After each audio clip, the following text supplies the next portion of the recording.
I think my husband is the father of my best friend's children, and now her son is showing interest in my daughter. It all started with one obsessive thought I couldn't shake. Over the years, it bloomed into a poisonous flower, poisoning my mind. I'm 42. My husband, Luke, is 43, as is Emmy. I met Luke in college. He's been friends with Emmy since they were 7. They did everything together and understood each other with just a glance. They were best friends and always said they were like adoptive siblings. Naturally, as Luke's girlfriend, I always felt threatened by Emmy's closeness to him. Emmy and Luke, but they both assured me I had nothing to worry about. They insisted their bond was non-romantic and always had been, that Emmy was just the sister Luke never had. I believed them and soon completely forgot my jealousy toward Emmy. She even became my friend too, and she officiated our wedding. Luke and I built a beautiful life together, and we've always had a strong relationship. After the wedding, when we moved in together, we kept spending a lot of time with Emmy, and I was fine with that. I even spent evenings trying to help her find a man because she often complained about her bad luck in love. Luke and I started having children around the same time Emmy did. For context, my kids are Sophie, 15, Owen, 12, Louisa, 10, and Carter, 6. Emmy's children are Tom, 17, Kylie, 14, and twins Adam and Jenna, 9. At the time, Emmy wasn't in a relationship. She wasn't married. As far as I knew, she was casually dating someone, but nothing serious.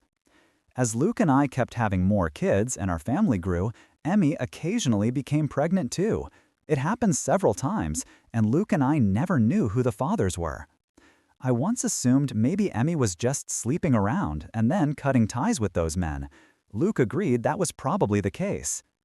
Every time it happened, I asked Emmy if she knew who the father was, but she always said no. And honestly, she didn't seem particularly concerned about raising kids on her own, so I stopped pressing her. Of course, she had our support, and that meant a lot. Even though Emmy never asked for help, Luke couldn't let his best friend struggle while raising kids alone. Financially, we were very lucky. I have a well-paid job, and Luke's parents were wealthy. They'd known and loved Emmy for years, so they happily helped her. My in-laws are the complete opposite of every stereotype, kind, gentle people. So we were able to support Emmy and provide housing for her and her children. Some might call her a freeloader, but I never saw her that way. She needed help, and we could give it. I also understand many will judge her for being irresponsible and wonder why she never used reliable contraception. Honestly, that's a long story I don't want to get into, because even I don't fully understand her reasoning. But for Emmy, it was a principle. She absolutely refused to use birth control and accepted whatever came from that. It wasn't religious, I know that for sure, but it was deeply important to her. She really didn't want to take hormonal medication, and she explained this to me many times, though I still don't fully get why. Since Emmy was Luke's best friend since childhood, it's no surprise they sometimes spent time together without me. That was fine. I also occasionally hung out alone with Emmy, though Luke did it more often. After all, she was his friend first. Sometimes he'd even stay overnight at her place. Was I foolish to trust him and believe there was nothing going on between them? Maybe, but for years they truly behaved like just friends, like brother and sister. I never sensed any romantic tension between them. Naturally, our kids grew up together. Not in the same house. Our home is spacious, but not big enough for 8 children. But from an early age, we introduced Emmy's kids to ours, and they always got along well. A real friendship formed between them, which is a good thing, especially if I'm right and they share the same blood. I've been delaying saying the main thing. Yes, I started suspecting that Luke is the father of at least one of Emmy's children, if not all of them. Honestly, I suspect he's the father of all 4. I would never have believed my husband capable of this, and he never gave me any reason to think he was the cheating type. But he spent so much time with Emmy, and I have to admit, I can't recall a single serious boyfriend she's had over all these years. She'd chat with men at bars and parties, and I'd try to help her as a friend, but nothing ever went beyond conversation. So when she got pregnant the first time, I was surprised. When it kept happening again and again, I started wondering, Was she hiding some secret lover for some unknown reason? But I couldn't think of any reason why she'd hide him, especially from her own kids. After Carter, our youngest, was born, Luke and I decided it was time for him to get a vasectomy. Emmy's twins were born just a couple of years before that. Of course, after the procedure, Luke and I continued being intimate, but I no longer had to worry about pregnancy. Meanwhile, Emmy never got pregnant again after the twins were born. Is it a coincidence that neither Emmy nor I conceived after Luke's vasectomy? I don't know. But Luke kept visiting her. Not just her, but her kids too. Looking back, I should have paid more attention earlier, because Luke always behaved like a father toward them. Especially as they got older, he became the father figure they never had. He never neglected me or our children, not even a little, but it was as if he carried a double burden. On its own, wanting to be a father figure to your best friend's kids isn't suspicious. You could even call it noble. But combined with all the other little details, and yes, there's a physical resemblance, I can't ignore it anymore. I won't go into specifics about hair color, eye color, or unique facial features, because I want to keep this story as anonymous as possible. But I'll say this, Emmy's kids could easily pass as Luke's. For example, they share a very rare allergy, the same one Luke has. The twins look a lot like him, especially Adam. The older Tom gets, the more I see Luke in his face and personality. Race doesn't matter in principle, but the fact remains, Luke is of a different race than Emmy, and Emmy's children clearly appear mixed. I can easily believe their father is the same race as Luke. That alone doesn't prove Luke is their father, but it's very suspicious. I never spoke my fears aloud to either Emmy or Luke. I didn't want to be the villain, and whether or not they're guilty, I'm sure they'd flatly deny it and take offense. Imagine if this drama reached our children's ears, or Emmy's kids. Even so, Luke continues spending time with Emmy and her children, and her kids keep interacting with mine. I've hinted to Luke that I feel starved for attention and wished he'd pull back a bit from Emmy, but he either didn't get the hint or pretended not to. I don't want to insist that she's his priority, because honestly, that's not really true.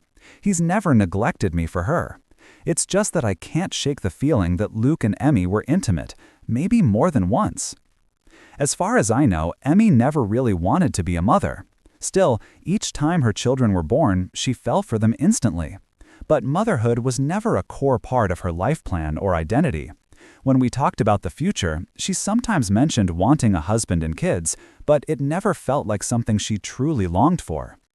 So I don't think this is about Luke giving Emmy children. I doubt that was ever the point of the affair, if it happened. More likely, it was just a side effect.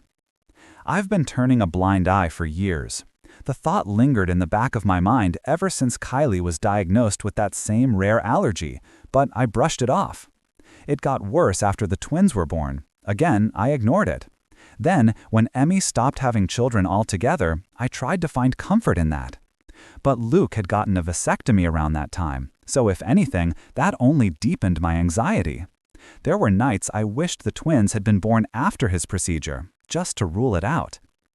This has haunted me for a long time, but I didn't want to be the one to tear our family apart, especially since I could technically be wrong. But now I'm truly terrified, because over the past few months, something new has happened among our kids. Tom, Emmy's oldest son, asked Sophie out on a date. Sophie is my eldest daughter. She's blossomed over the years into a beautiful, confident young woman, so I wasn't surprised that boys are showing interest. But the fact that Tom asked her out completely shook me. Sophie turned him down, but only because I'm strict about her dating, and she knew she'd have to talk to me first. I could tell she was flattered and interested. She wanted to say yes. She came to me to discuss it. Smart girl, she did everything right. I think she expected me to support her and agree that it was fine for her to date Tom. To her surprise, I said a very firm no. This caused a small argument. She wasn't desperate to go on the date, she just didn't understand why it wasn't allowed. And I couldn't explain. All I could say was, he's too old for you.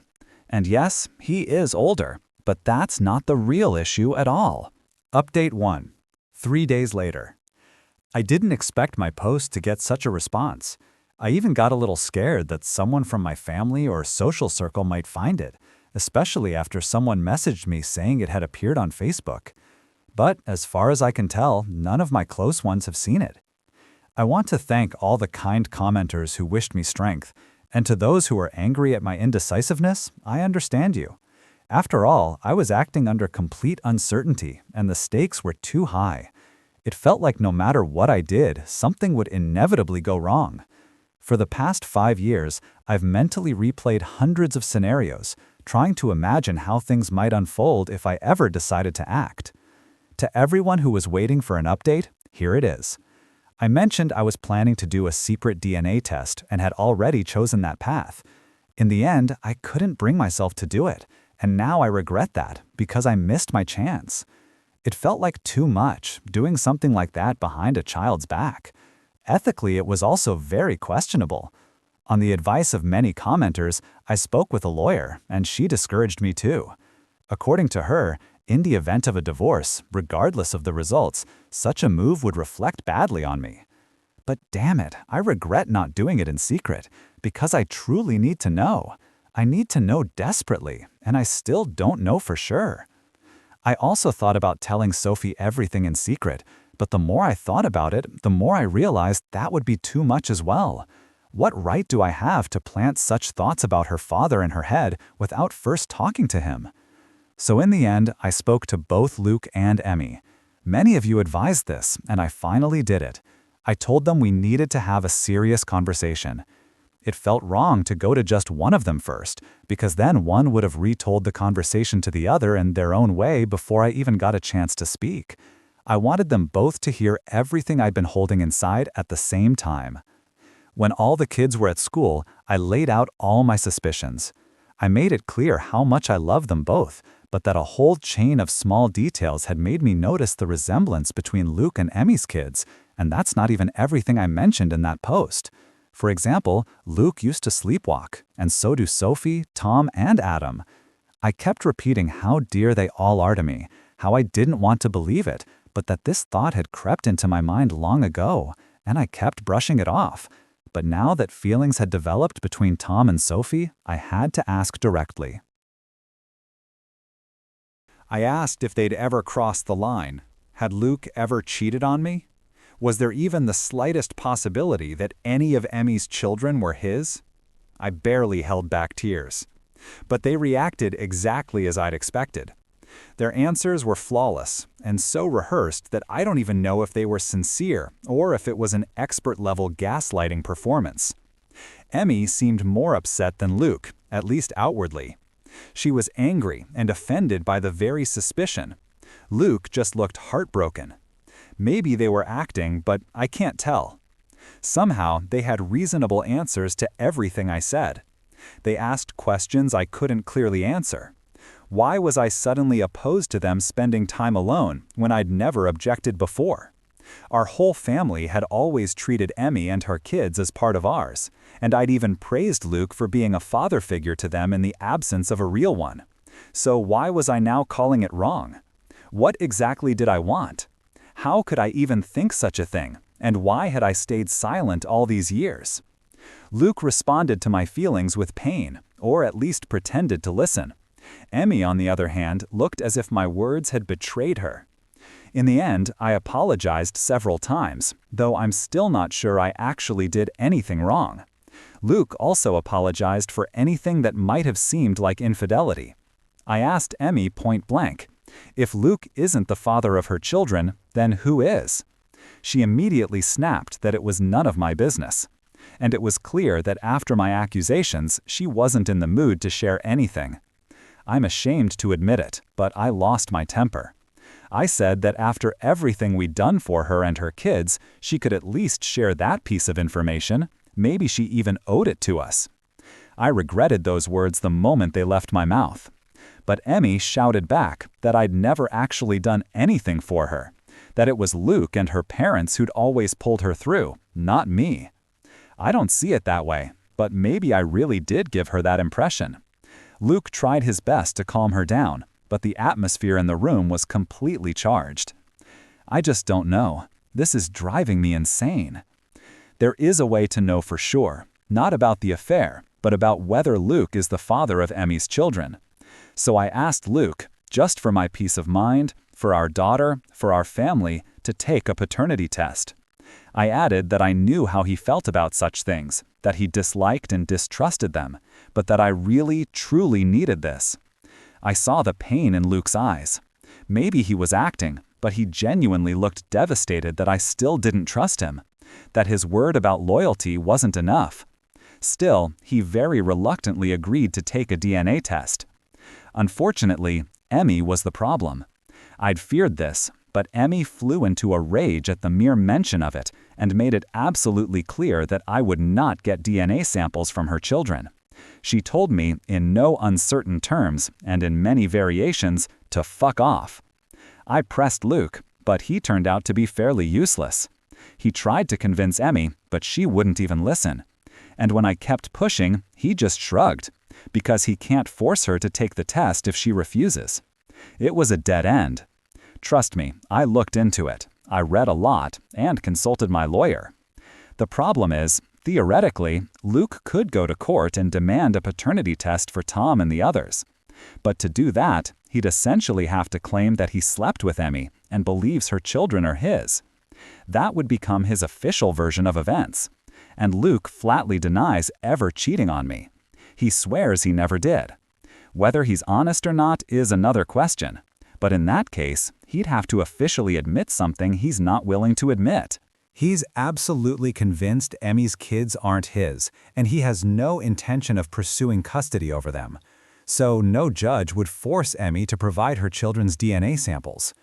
Besides, Tom is old enough that his consent carries legal weight. If both he and Emmy refuse to participate in testing, Luke has no case. Unless he tries to target one of Emmy's younger kids, like one of the twins. But he doesn't want to.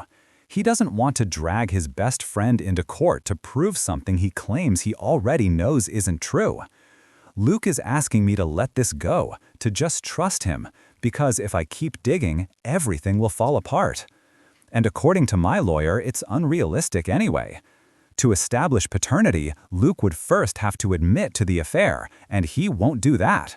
And if he ever did admit it, I wouldn't need to prove anything else. That alone would be all I needed to know. I pressed him again about Tom and Sophie, saying I didn't want them to date.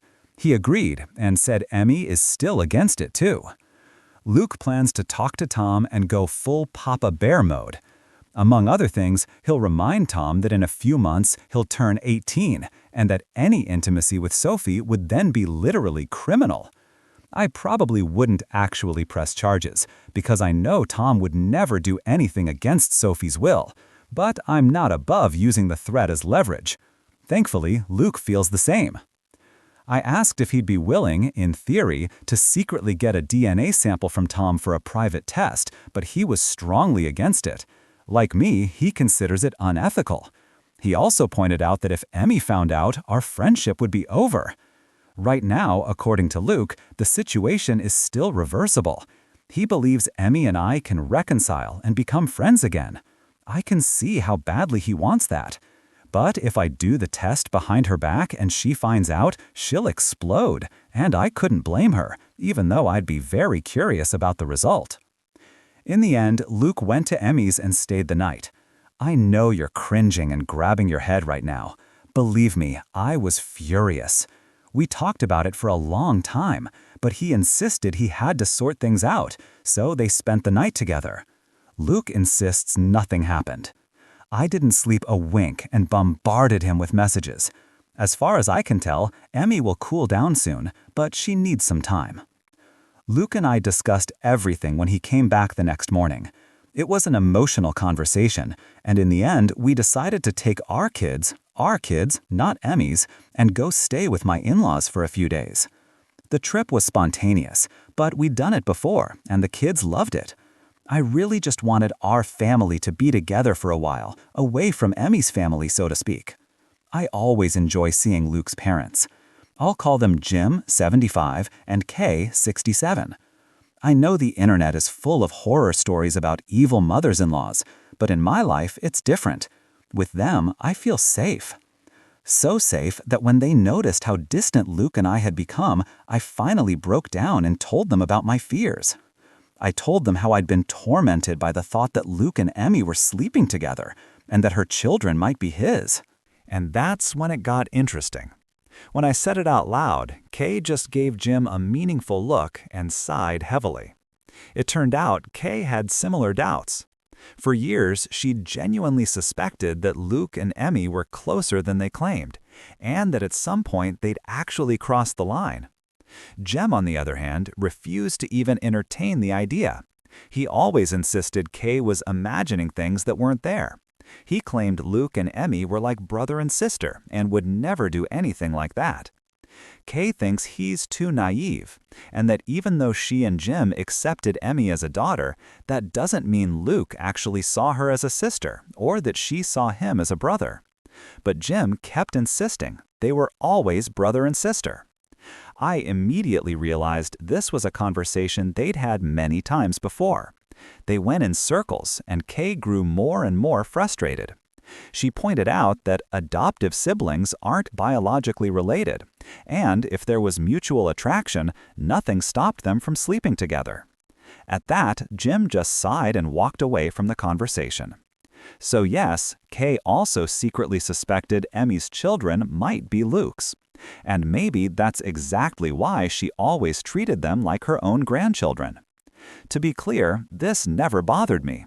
I wasn't even bothered that Kay hadn't shared these thoughts with me before. She had no proof, and in our adult lives, she'd seen far less closeness between Luke and Emmy than I had. As for the kids, things are more or less okay. I don't know what Emmy told hers, but as far as I can tell, the official version is that Emmy and I had a conflict and just need to reassess our relationship. That's exactly how Luke and I explained it to our children. When they started asking questions, Luke took my side and shut down the conversation, saying it wasn't their business. I don't know if Emmy stuck to that version, but our kids have phones and social media, so they've probably been in touch over the past couple of days anyway. I assume mine told Emmy's kids what's going on, and if Emmy had told them something different, they would have passed it on to my kids, especially since we know how close Sophie and Tom are. I tried to talk to Sophie about this in more detail, but I picked a bad moment. She rejected my reasoning and decided my reluctance to talk about Tom was just because of my fight with Emmy. She insisted they're just hanging out with Tom. Whether that's true, I don't know, but she plans to stay close friends with him. Usually she's an obedient kid, but here she firmly set boundaries. Honestly, I can't reasonably forbid them from interacting or being friends. After all, they've known each other for years. Luke is on my side about them not dating, but he doesn't support banning them from just spending time together. If anything serious happens in the next few days, I'll let you know. But mostly, I'm just cursing myself now for not doing a secret DNA test, even just for my own peace of mind.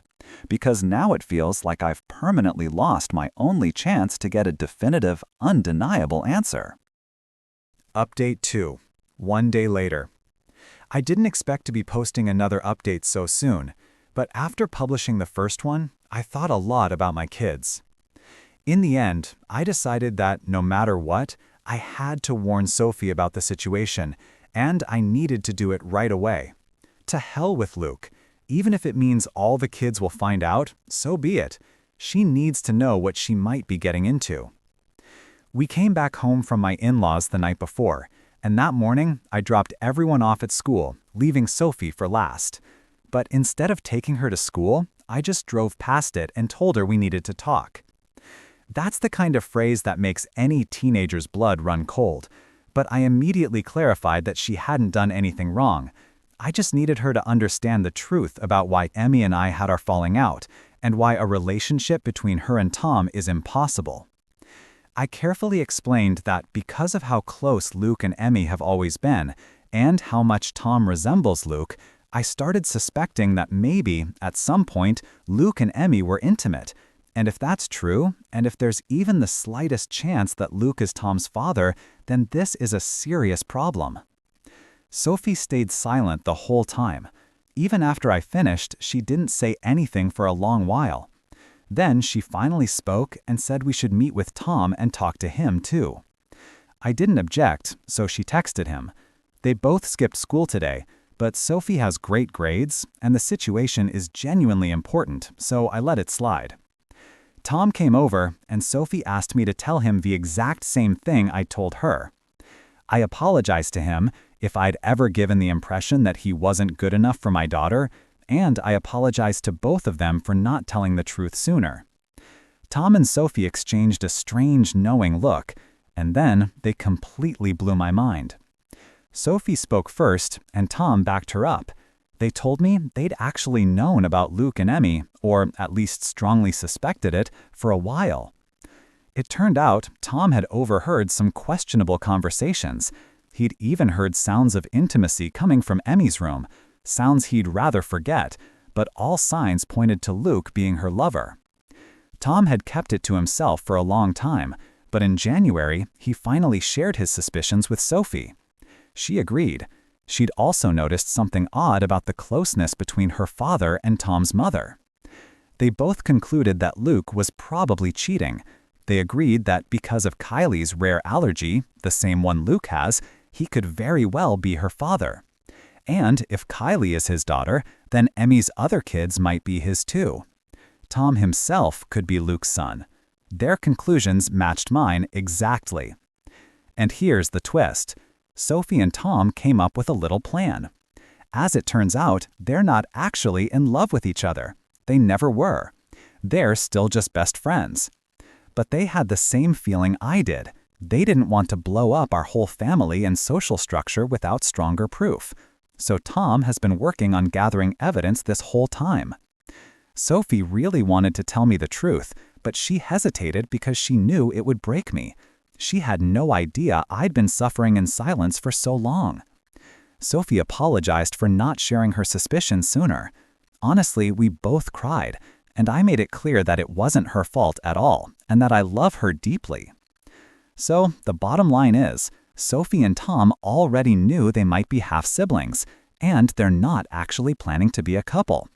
Their whole romance was a setup, a way to shake things up and force Luke and Emmy to finally take action, instead of making me look like a paranoid fool.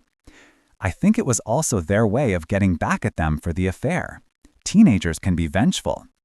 So they faked wanting to date. All the flirting I saw, all the touching, it was all staged, for show. For Luke, for Emmy, or for both of them. It was supposed to make them nervous enough to step in and forbid the relationship themselves. But when I forbade it, it threw them off. They couldn't understand why I was more upset than the actual guilty parties. That's when they started suspecting I might already know the truth too. That time Tom directly asked me why I was so against him dating Sophie. That was his way of testing whether I knew the truth too. Maybe I shouldn't be so surprised. Sophie and Tom have always been close friends and usually shared everything with me. Perhaps I should have been more suspicious of how secretively they denied their feelings. But honestly, I'm just incredibly relieved they're not actually dating. Yes, theoretically, they could be lying to throw me off, but they seemed to have known for a long time that they were likely related, and they didn't flinch at all when I told them. We even laughed a little when Tom joked that he was kind of hurt I'd been so fiercely against him dating my daughter. I half-jokingly asked, "Wait, so you don't think she's hot?" And Tom just shrugged sweetly. "Sure, I think she's hot, but I also think my English teacher is hot, and I'm not asking her out." Anyway, the real question now is, what do we do next? We need to decide. I'll say this, it's such a relief to have told Sophie everything. It feels like the elephant sitting on my chest has finally lifted one foot.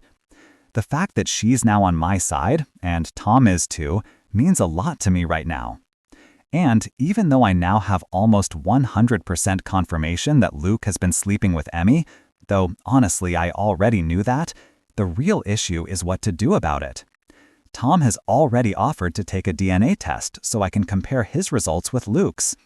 Both he and Sophie advised me not to tell Luke or Emmy, and I fully agree with them. They're both on my side, and that means everything to me right now. Tom is also trying to set up a camera in Emmy's room to catch her with Luke. and Sophie told me outright that I should divorce her father. Right after she said that, everything became crystal clear. She's right. Update 3. 2 days later. First, a few replies to comments. I don't have DNA test results yet. It could take weeks. But now that I know Sophie isn't at risk of dating a possible half-brother, the pressure is off. I'll come back to this, but honestly, it's not even that important anymore whether Luke is truly the father of Emmy's children. I highly doubt my father-in-law Jim is having an affair with Emmy. At worst, he might know, or at least suspect, the truth about her and Luke. But it's also possible he just refuses to believe they'd do something like that. I wrote about this vaguely on purpose to stay anonymous, but I'll put it plainly. Jim and Emmy are both very fair-skinned. Kay and Luke are not. If Jim were the father of Emmy's children, they'd look different. Despite the flood of comments calling me clueless, naive, and now accusing me of faking this whole story, well, it's the internet, what do you expect? Luke is far from the first guy living a double life. There were also many kind, supportive messages, and I'm sincerely grateful for those. Now the most important part. As I mentioned in the comments, our little team seems to have brought my mother-in-law Kay onto our side. I say seems because Sophie and Tom plan to talk to her and ask for help with the DNA test. And on my lawyer's advice, I'm officially not involved in this. I told Sophie I didn't approve, and she promised she wouldn't do anything. Kay hasn't written me about it yet, though we've been in touch. More on that soon. The point is, I can honestly say I don't know anything about any DNA test. That's my legal loophole. Good news. While going through paperwork to prepare for divorce, I found something crucial. The house is in my name. Luke's name is nowhere on the deed. I bought it. We'd planned to add him later, but never got around to it and eventually forgot. My lawyer, let's call her Paige, noted this immediately, and for me, it felt like finding a winning lottery ticket. I don't even know where I'd be without Paige. We've known each other since college, and I reached out to her in desperation. Over this past week, she's been more than just a lawyer. She's been the real friend I desperately needed. To clarify, Paige isn't our joint family attorney. We do have a family lawyer who's helped us before. There was an HOA dispute years ago, but that's not relevant now. Paige specializes in divorce, and Luke remembers her from college and knows she became a lawyer, but he doesn't know she handles divorce cases. So I can invite her for coffee under the guise of catching up, and he won't suspect a thing. Turns out, he's not the only one who can hide someone from his spouse under the guise of friendship. Last time I checked Luke's phone was about 3 months ago, around when Sophie and Tom started their fake romance. I found nothing then. But thanks to commenters, I now knew how to check recently deleted messages. So, while Luke was asleep, I took his phone downstairs and looked through the deleted messages. And honestly, I'm glad I did, but I also wish I hadn't, because now there's a hole burned in my chest. There was a deleted chat with Emmy. A recent message where they discussed the conflict between me and her. She called me the problem, and Luke tried to calm her down without defending me once. They both hinted they'd expected this, meaning, I assume, that they feared I'd accuse them of something, but hoped it wouldn't happen. The conversation itself and the fact that it was deleted already looked suspicious. But there were no direct confessions. I scrolled back a few days before our fight. Messages about Emmy had grown flirtatious. And then I saw it. 5 days before I confronted them, Emmy sent Luke a topless selfie, no shirt, no bra. I broke down crying. I'd known it was true in my gut, but seeing actual proof felt like a red-hot knife through my chest. Worse still, Emmy's breasts have always been bigger than mine. I left the messages and checked Luke's photo gallery for deleted images. Of course, the same photo was there, and others. Emmy topless, Emmy naked, poses meant to show herself off. There were also photos of them together, hugging like a couple. In some, she was naked, in others, they both were. There were videos too. Emmy sent Luke a video message topless, and I had to hear her voice, that sickly sweet, sticky tone that made me want to vomit. She said she'd recorded a quick clip to make his day easier. In several videos, she called him honey. When I heard that, I nearly threw up. I couldn't watch more, but after 5 minutes, some horrible compulsion drove me to check his laptop. I knew all his passwords and logged into iCloud. And yeah, there was the same content, but more of it. There were letters, long messages between them. I couldn't read past the first few lines of one, but I saw Luke write, "Our kids." Endless topless or nude selfies from Emmy, photos of them together, videos of Emmy pleasing herself, intimate recordings of both of them. Tom once suggested planting a camera in Emmy's room, but damn it, it wasn't even necessary. Luke had been keeping an entire archive of their private moments right under my nose. I kept scrolling, and it never ended. Years worth of this. There were also photos of Emmy's kids. One video showed Kylie and the twins playing as babies, with Luke and Emmy's voices off camera. Old photos of Luke and Emmy as teenagers, too. All these years, I kept convincing myself I was wrong, that this couldn't possibly be real. But it was true. I know no one forced me to watch all of it, but it still hurts terribly. In that moment, I had to do something, so I did. I called my lawyer, Paige, that incredible woman. It was the middle of the night. I had to call twice, but she answered. I woke her up, but when I said it was urgent and asked her to come over, she agreed. I also asked her to prepare the documents. She said they'd been ready since the moment I first contacted her. While waiting for her, I used Luke's laptop to log into all the right accounts and change the passwords so he couldn't remotely wipe access to his collection. When Paige arrived, I went out to her car. For about 30 minutes, I just sat in the passenger seat and cried. She was incredibly patient. Then I handed her Luke's phone and laptop with all the evidence. She agreed to copy and print everything she could and then return the devices. I couldn't do it myself. I went back inside and, while everyone slept, started packing Luke's things. At one point, Owen got up to use the bathroom and asked what I was doing. I said I was just tidying up. Luke stirred a couple of times while I was in the bedroom, but never fully woke. I stuffed all his belongings into trash bags and loaded them into the car. Then I woke him up and told him to come outside with me. He was half asleep and confused, but noticed some of his things were missing. I ignored his questions and just told him to follow me. Outside, I handed him divorce papers, officially serving him. He finally started to understand what was happening and tried to talk me out of it. He turned on the charm, sweet, gentle, repeating that he loved me and that there'd never been anything between him and Emmy. He begged me not to destroy our family. 2 weeks earlier, I might have cracked. His manipulation was masterful, gaslighting at God-tier level. But now I see everything clearly. I didn't tell him I knew.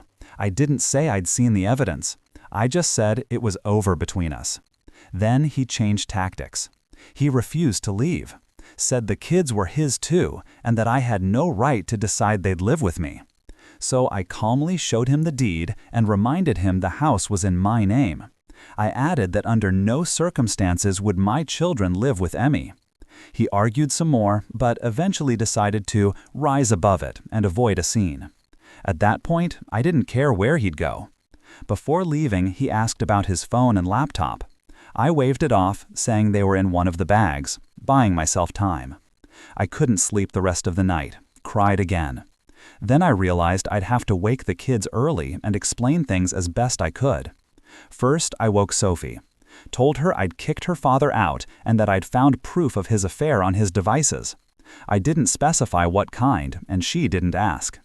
Then I woke the others and gently said Dad would be living elsewhere now. I didn't know where, but things would be different. Louisa asked if we were getting divorced. I couldn't lie. I said yes. Owen asked when they'd see their dad again. I felt like running out. Sophie really helped. She told the younger ones to support Mom first and worry about Dad later. I knew I shouldn't turn the kids against their father.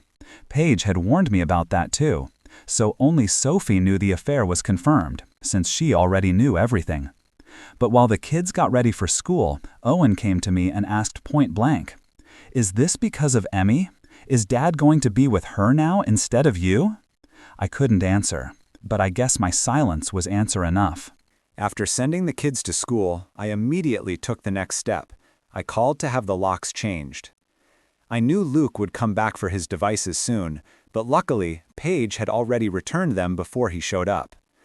Her visit was very brief. She said everything was done and she had copies of everything we'd need in court.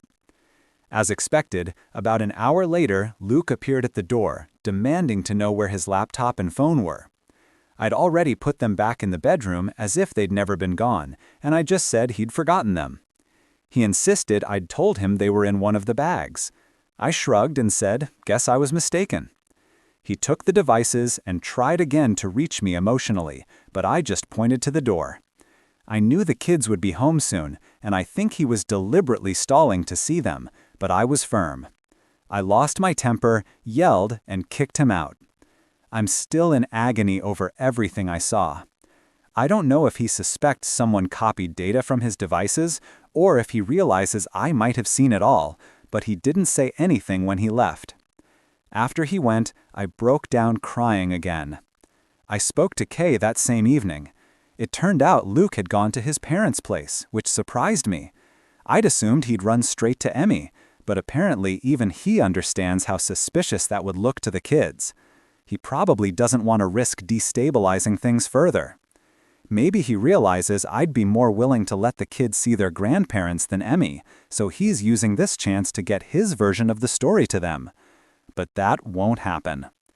Kay already told me what he said to her and Jim, that I was having a nervous breakdown, that he wanted to help me, but my paranoia was making me aggressive and hysterical. I've never been aggressive, I just pushed him away when he tried to hug me, that's all. And the funniest part? He didn't mention Emmy at all in that conversation with his parents, not even to say I was mistakenly accusing him of an affair with her. To his parents, he acted like Emmy wasn't even part of the story. Kay immediately noticed that, and she believes me. Jim, on the other hand, doesn't know what to believe anymore. Kay said he looked deeply upset after hearing both sides. As for Emmy, she's silent. Tom told Sophie she's acting like nothing's happening, but she's clearly on edge. When her kids ask her questions, she gives the same line. Your mom's having a nervous breakdown. She's pushing everyone away, me and Luke included. She never mentions the affair accusation, just blames everything on me. Emmy hasn't tried to contact me since our fight, and I haven't reached out to her either.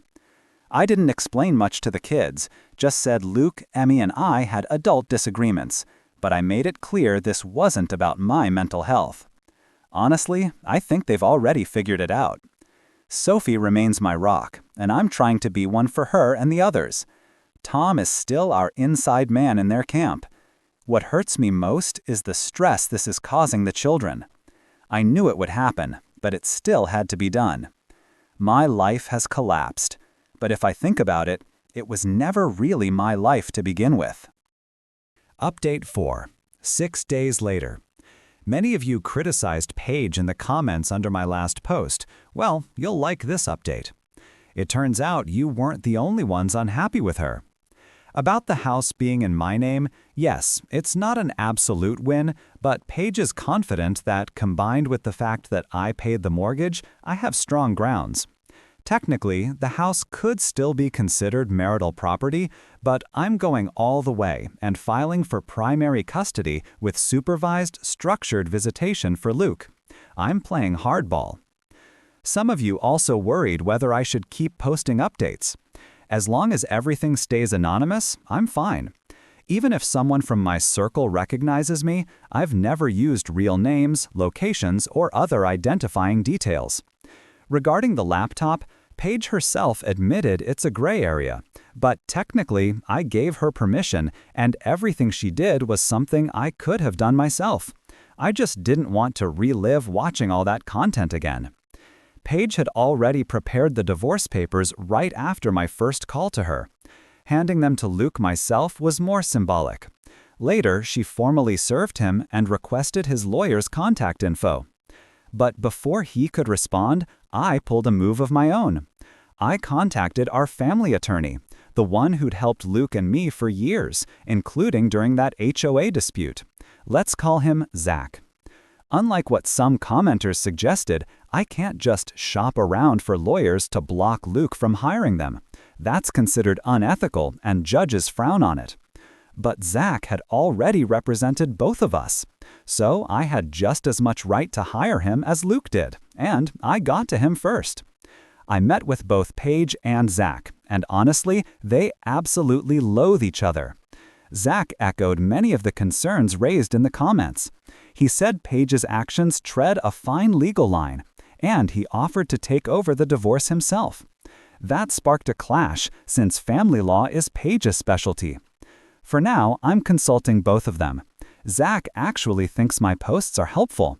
They show I'm of sound mind, while Luke and Emmy are painting me as unstable. Overall, I'm feeling a bit better. I've started talking to a real-life friend, the mom of one of Sophie's friends, and I've scheduled therapy sessions for myself, plus family therapy down the line. When the kids ask what's going on, I just tell them their dad and I have adult problems, and they don't need to worry. That worked for about a day. Sophie warned me they were planning an intervention, and sure enough, they sat me down. They asked point blank, "Did Dad cheat on you with Emmy?" Clearly, they'd been discussing it among themselves, maybe for longer than I realized. Even with absolute proof in hand, I still hesitated to tell them everything. Here's why. I wouldn't share the explicit content I found, but I'd say I saw messages confirming the affair. That wouldn't be enough for Carter. That sweet, curious little guy would absolutely demand to see the messages himself. So when they asked directly if their father cheated, I simply said, I believe he did, as truthfully as I could. I think they believed me. Tom and Sophie keep texting nonstop, and from what I hear, Emmy's kids are starting to question whether I'm really crazy or if their mom is just way too close to my husband. It seems poor Jim is finally beginning to see that what he refused to believe isn't just possible, it's already happened. I haven't shown him or Kay any of the messages or evidence. They're hosting Luke, so we barely speak, but I did have a short phone call with Kay. We just exchanged pleasantries, but in the background I heard shouting. Kay stepped outside quickly, but I still caught Jim yelling at Luke, something he never does. He's the calmest man I know. Part of me worries for him, but another part feels relief. His eyes are finally opening. According to Kay, Luke still denies everything fiercely. But when he found out I'd secured Zach as my attorney, he was furious. I'll admit, that gave me a small, petty satisfaction. Now the DNA results arrived. Sophie and Tom took a test to see if they're actually half-siblings. Surprise! According to the results, they share no genetic relation at all. This directly disproves anyone who thought Jim might be the father of Emmy's kids, though I never believed that myself. Sophie now doubts the accuracy and wants a retest. Honestly, I'm just confused. I was certain Tom was Luke's son, and so was he. Now neither of us knows what to think. I'm absolutely sure the affair happened. It lasted for years, and the messages clearly state that Luke and Emmy both believe Kylie is his daughter. That means they were intimate at least 15 years ago. So the real question now is, who is Tom's father? He does look a bit like Luke, but maybe that's just coincidence. For a few days, everything was quiet. Then she finally showed up. My best friend, Emmy. Thank God I'd installed security cameras all over the house. You'll see why. Of course, Emmy came to my door asking to talk. She stayed calm, no shouting. Assuming she was sent by Luke, I told her I didn't want to speak and asked her to leave. She refused, but didn't make a scene. Just kept insisting we needed to talk. The kids weren't home. Cameras were running inside and out, and I quietly started recording on my phone too. Eventually, I let her in. I don't know if she realized she was being recorded. We sat on the couch and she got straight to the point. She and Luke know or suspect that I retrieved evidence from his laptop. Emmy accused me of snooping and demanded I delete everything I found. That was it. No apology, no admission of guilt, not a shred of accountability. Maybe she did know she was being recorded because she never explicitly mentioned the explicit content on the laptop. I lost it. I asked how she dared demand anything from me, how they could betray me like this for years. I asked the question that's haunted me forever. As expected, no answer. Emmy acted like she didn't even hear me. She was tense, panicking, but hiding it well. She ignored everything I said and just kept repeating, "Delete the files." I stayed calm and asked why I should do that. What right did she have to make demands?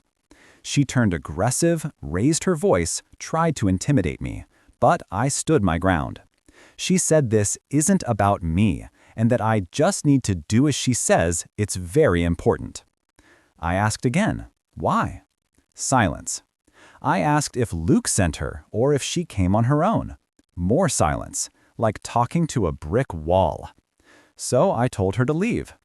Predictably, she refused, said she wouldn't go until I deleted everything in front of her. I couldn't help but laugh. No, that's not happening. That's when she truly panicked. She jumped up, ran to the other room, grabbed my laptop and threw it to the floor with all her strength. I have no idea what she thought that would accomplish. She just snapped. Luckily, I had backups. I just need a new laptop now. That part wasn't caught on camera, but it doesn't matter. I was more afraid she'd do something worse. She looked like she was about to completely lose it. I calmly told her again to leave or I'd call the police. She refused, repeating that I could divorce Luke, but I must never claim there was an affair. I just stared at her, this woman I once considered one of my closest friends. I told her I owed her nothing, but she owed her children the truth, who their father really is and what Luke truly is to them. She tensed immediately and snapped back that it wasn't my business, that I didn't understand her family and should stay out of it. She kept circling back to the same mantra. You can divorce Luke, but you have no right to say there was an affair. I replied that I didn't need her permission to handle my divorce however I saw fit, and I again demanded she leave. She grew more desperate, and her anger boiled over into physical violence. I didn't expect her to actually attack me. I'm not a fighter, but I know basic anatomy, and where the weak points are. She injured me pretty badly, but I managed to push her off. That moment was captured on camera, and the audio was recorded on my phone. After that, she finally left. I immediately filed a police report. I had a strange feeling she might do something like this, and I wanted to act first. I cleaned myself up before picking the kids up from school. I didn't lie about the bruise under my eye, but I downplayed it. For their safety, I told them to stay away from Emmy. I sent the video of the laptop incident to both Paige and Zach, along with photos of my injuries, taken before I treated them. They also printed the messages where Luke and Emmy refer to Kylie as our daughter. Honestly, I think Emmy just made everything infinitely worse for herself. I still don't understand her motives. Was she protecting Luke? Was this his idea? Or is she just desperate to avoid being known as a homewrecker? The more I talk to people in our circle, even vaguely, the more I hear, we always suspected Luke was cheating, but had no proof. Maybe Emmy just doesn't want her kids to know the truth about their father. That would make sense, but I'm still unsure about Tom. I never asked her about him directly. Update 5. 6 days later. This might sound foolish, but I still have a part of me that tries to protect the people I once loved and be gentler with them than they deserve. For the past few days, everything's been on pause because Jim had a heart attack. I saw Luke, I saw Emmy, I saw her children at the funeral. It was the first time we'd all been together since this whole mess began. Nobody discussed anything. Emmy briefly apologized for what happened, and honestly, she seemed sincere. I didn't say anything in response, but she genuinely looked remorseful. Luke, Kay, and I were all devastated. We all agreed. No arguments, no divorce talk, just one day of truce. Just Jim. Just goodbye. Luke and I spoke a little about him. I took a couple of days off work and spent most of my time with the kids. Luke saw the children twice, once before the funeral, once after. I was there both times. Everything stayed calm. At my and Sophie's request, nobody mentioned Emmy in front of the kids. Luke didn't try any tricks. I think he genuinely misses them and hates that he can't see them the way he used to, all because of his own choices. The kids are grieving too, for their grandfather and for the loss of the family they knew. I don't think any of them blame me, but that's not even the point right now. Carter has slept in my bed for the past 3 nights straight. I'll share more when I gather the strength and energy for details. The person who suspected Kay lied about the DNA test? You were right. She never sent it. She admitted it to me herself, said she couldn't go through with it, that it felt wrong to act behind her son's back. But somehow it was fine to lie to me to protect him. She only confessed later when it became too shameful to keep pretending. Given everything, I'm not angry at her, but I won't trust her again either. As far as I know, Luke still has no idea a test was ever planned, which means Tom could still be his son, and honestly, I think he is. My lawyers have now thoroughly reviewed Luke and Emmy's entire correspondence, and they definitely found what Emmy was so terrified I'd see. Now I fully understand why she panicked. It explains why Luke and Emmy never formalized their relationship. They did something truly terrible. But honestly, I'm not sure I should even mention it in an anonymous online post. I haven't processed it myself yet, especially after everything else that's happened. So for now, I can't decide whether to disclose it. I know you wanted specifics, and I'm sorry, but please understand. Paige agreed with me. If you're unsure, don't publish it. I've asked my legal team to set that part aside for now. Right now, I just feel awful. I can't stop blaming myself for Jim's death. I know Luke and Emmy probably blame themselves too. I don't forgive them. They're awful people. But this has torn them apart just as much as it's torn me apart. And I think all 3 of us feel that the stress from the divorce might have contributed to Jim's heart attack. He already had heart issues, but especially, I'll never forgive myself for showing him proof of the affair just days before he died. That will haunt me forever. Even if I shouldn't blame myself, I still will. I'll write again when I can. Sorry, I'll reply to comments as I'm able. Update 6. Hi everyone. This might be my last update for a while. Right now, I'm seeing a therapist, as are my kids. And from what I've heard, Emmy's children have started therapy too, and that's a good thing. So maybe it's time to focus on healthier ways to process emotions. That said, I did discuss these posts with my therapist. According to her, anonymous online venting can be helpful, up to a point. If I ever share this story again, I might choose a different platform. I haven't decided yet. I also met with the judge. Many of you worried these posts could hurt me in court. Short answer, no, they won't. Long answer, because the posts are anonymous, and I've changed enough minor details while using fake names, there's no legal risk of defamation or misrepresentation.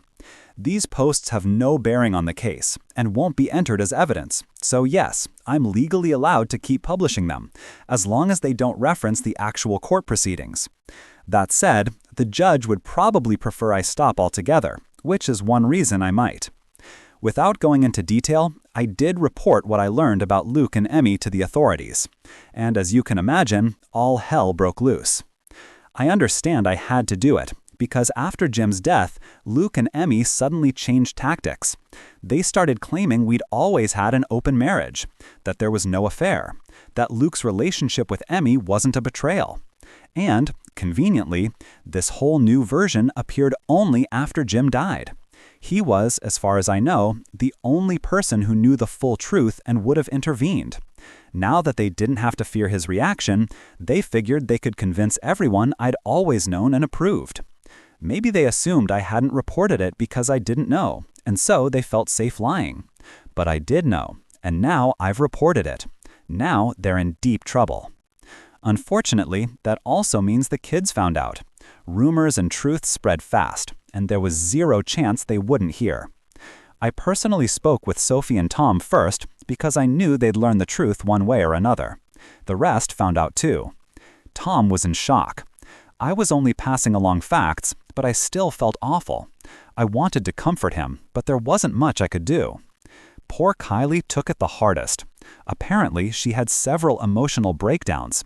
Then she tried to run away. I know she tried to run away because she came to my house asking for shelter, and I had to send her back. I knew why I had to do it, but honestly, everything in me wanted to ignore Emmy's rights and just keep her safe with me. But I didn't.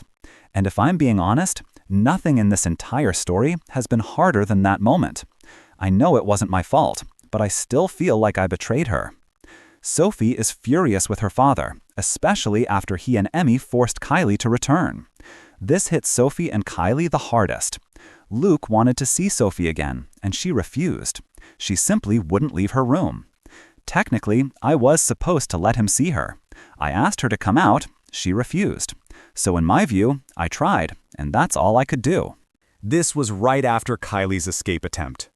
When Luke insisted I make Sophie come out, I'm not proud of this, but I yelled at him and threw him out. I'd had enough. And through all of this, my soon-to-be ex-husband and his mistress still act like I'm the villain. Luke and Emmy are furious with me, and that's putting it mildly. They have no right, but they're angry anyway. I now have a restraining order against Emmy. I was sure she'd show up after everything, and she did. After I reported them and before Kylie came to me, Emmy came to our house while the kids were home, pounding on the door and shouting. She was mad at me for what I'd done, but I don't understand what she expected. I called the police, but by the time they arrived, Emmy was already gone. As usual, they were useless. When Kylie showed up seeking shelter, Emmy came running too, but I wouldn't let her in until she called the cops herself. I was only letting one of them inside, and Emmy wasn't stepping foot in my home. I explained everything to the police, but as always, it didn't matter. Later, Emmy started dragging my name through the mud online, painting me as a kidnapper.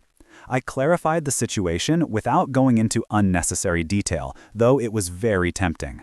Luke gave me a full lecture the next time we met, but I just cut him off and threw facts back at him. I guess living apart taught me to recognize his manipulative nonsense, the kind I used to swallow without question. He always sounds calm, reasonable, and gentle, but in reality, he just talks in circles and dodges the truth. Honestly, I'm furious about what he's done to the kids, all of them, but especially Kylie. I want to adopt her. I know I can't, but I really, really want to. I also had a long talk with Kay. As far as I can tell, she truly had no idea, and she's genuinely sorry she lied to me. I don't trust her yet, but I understand she was put in an impossible position. Now that everything's out in the open, she's falling apart too, and I feel for her. If Emmy loses custody, which is very possible, I'll need help. I can't take all the kids myself. I simply don't have the space. Kay will have to take some of them in. So I'm trying to give her a chance to earn back my trust, even if it's out of necessity. What happens long-term, I don't know. But if things go as they should, Luke won't even get visitation rights with my children. Soon, we'll have official confirmation of who Emmy's children's biological father is. From what I've seen, Luke and Emmy always believed Kylie was his, though they never tested it. And as far as I can tell, Emmy hasn't been with anyone else in years. By the way, Kay still provides financial support to Emmy's children. I don't care, because if Emmy loses custody, that support will vanish automatically. As for how and why Luke and Emmy got together, I pieced together what I could from their messages. Emmy suffered abuse as a child, and Luke was the only person she felt safe with back in school. Their physical relationship was a terrible idea, and they both knew why long before they acted on it. About the brother and sister lie, they really did have that kind of emotional bond, but they still slept together. After Tom was born, and their messages clearly state they both consider him their son, their relationship became more romantic. Emmy calls Luke hers, and he says the same about her. I read everything carefully. As painful as it was, I just needed to understand. Overall, I'm doing okay, and that actually makes me feel a little guilty because everyone else is suffering so much. I can't act on what I know, not yet, but Tom will have to move very carefully. Kay is devastated. We're still reeling from Jim's death, and honestly, the whole situation with Kylie has completely shattered my heart. But I think I've passed the worst of it, and now it actually feels lighter because I'm finally choosing myself. Update 7. A month and a half later. Things keep spiraling further into chaos. There were many comments and private messages from people who just wanted to know how I was doing, and I truly appreciate that. Although I still can't share many details, I showed this post to my lawyers before publishing, and they approved it. So, in the letters I found on Luke's laptop, he and Emmy referred to themselves as adoptive siblings. The timeline is still a bit unclear to me, but it turns out Emmy did something extremely reckless. Child Protective Services also decided she couldn't remain under Luke and Emmy's care, so she's now living with Kay. Emmy was furious, and according to what I was told, she loudly accused me of turning Kylie against her and made a series of threats in her rage. I was advised not to initiate contact myself, but Kylie has all my contact info, and I sent her a message promising she could always come to me if she wanted. I believe that's perfectly normal, and if she ever does, I won't turn her away. My troubles didn't end there. They only got worse after the DNA results came back. They tested everyone. Now I know for certain, with zero doubt, that Luke is the biological father of all 4 of Emmy's children. It doesn't change much at this point, but now I have official proof that he cheated on me. Luke still insists we had an open marriage. I wanted to use the incest angle as one of the charges against them, but there was a complication. They were both required to take DNA tests, and the results showed Luke and Emmy are not biologically related. I don't understand how that's possible. Maybe Jim was mistaken all along. In any case, I have proof they both believed they were siblings, but now they claim it was all part of their role play. Then Luke hit me with another blow. He demanded a paternity test for my children too. I hated him for it. After everything they've done, this felt like pure cruelty. But he claims I was also part of the open marriage, and that testing my kids would prove it. He was especially insistent on testing Sophie. At first, I didn't understand why, but now I suspect Luke knew something I didn't. Because Sophie's test results showed Luke is not her biological father. Then Luke revealed he'd done a DNA test on Sophie many years ago, just to be sure. I assumed he was lying or had forged the results, but he produced an actual 10-year-old DNA report confirming he's not Sophie's father. Before anyone asks, no, I never had an affair. I never cheated on Luke. I have no idea how this could have happened, and I can't explain it. I've requested another test, and it hasn't come back yet, but with 2 separate results showing the same thing, I'm completely shaken and terrified. I've never been unfaithful to Luke, so I can only assume something happened without my consent. As far as I know, I was never raped, but there were a few nights when I drank heavily with Emmy, and someone might have slipped me something. What frightens me most is that Luke tested Sophie years ago. I feel he knows far more than he's saying. I've discussed this with both my therapist and my lawyer. I'm trying to get to the truth, but I have no answers. I told Sophie everything honestly. I believe Luke is trying to drive a wedge between us, to make her doubt me. I swore to her I never had an affair, that these results are impossible. I don't think she fully believes me, but I also don't feel she's angry or betrayed. If anything, she almost seems to want it to be true, so Luke wouldn't be her biological father. My other children don't know about this yet, but they probably will soon. Gossip spreads like wildfire between Emmy's kids and mine. I've never been the type of parent who reads their kids' messages, so I don't know the details. But I won't bring it up unless Sophie gives me permission. Only Sophie's results were negative. Luke is confirmed as the biological father of Owen, Louisa, and Carter.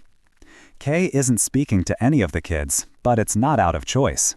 Technically, they're all prohibited from contacting Kylie right now, so distance is mandatory, not voluntary. But Kay is furious with both Luke and Emmy, especially after seeing the state Kylie was in. She's likely to explode the next time they meet. I wish I could offer a happy ending for our family, but we're still very far from that. The mere thought that I might have been drugged or assaulted and only found out now is deeply traumatic. I don't know when I'll post another update, but tonight I'm taking the kids to a haunted house, so at least that should be fun. Luke and Emmy committed a specific crime that calls into question the safety of any children in their care. That's all I can say. This is precisely why Emmy may lose custody of her children, and why DNA testing was mandated by authorities.